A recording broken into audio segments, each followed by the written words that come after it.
ఆంధ్రప్రదేశ్ రాజకీయాల్లో మరోసారి మాటల యుద్ధం తీవ్ర రూపం దాల్చింది. వైసీపీ అధినేత మాజీ ముఖ్యమంత్రి వైఎస్ జగన్మోహన్ రెడ్డిపై కాకినాడ రూరల్ జనసేన ఎమ్మెల్యే పంతం నానాజీ తీవ్ర విమర్శలు చేశారు. ఈ సందర్భంగా జగన్ ను ఉద్దేశించి వ్యక్తిగత వ్యాఖ్యలు చేయడంతో ఆయన వ్యాఖ్యలు రాజకీయ వర్గాల్లో చర్చనీయాంశంగా మారాయి.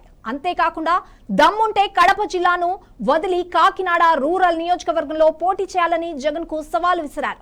ఎమ్మెల్యే చేసిన వ్యాఖ్యలపై రాజకీయంగా భిన్న స్పందనలు వ్యక్తమవుతుండగా ఈ వ్యవహారం ఏపీ రాజకీయాల్లో మరోసారి వేడిని పెంచింది. ఇంకో చోట చేయకూడదు అంటారు, ఖచ్చితంగా చేస్తారు. జగన్ వచ్చి కాకినాడ రూరల్ లో పోటీ చేయమని వదిలి కడప జిల్లా వదిలి ఇక్కడికి వచ్చి పోటీ చేయమనండి. ఆ పట్టుకుని రమ్మనండి, ఈ జిల్లాలోకి వచ్చి ఇక్కడ పోటీ చేయమనండి. ఆయన పోటీ చేయమంటే ఆడు పోటీ చేసిన రోజు ఆ దమ్ము ఆడుకుంటే ఖచ్చితంగా మేము మారుతామని చెప్తా ఉన్నాను. కడపలో పోలింగ్లు మేము చూసాం, మేము వెళ్ళాం.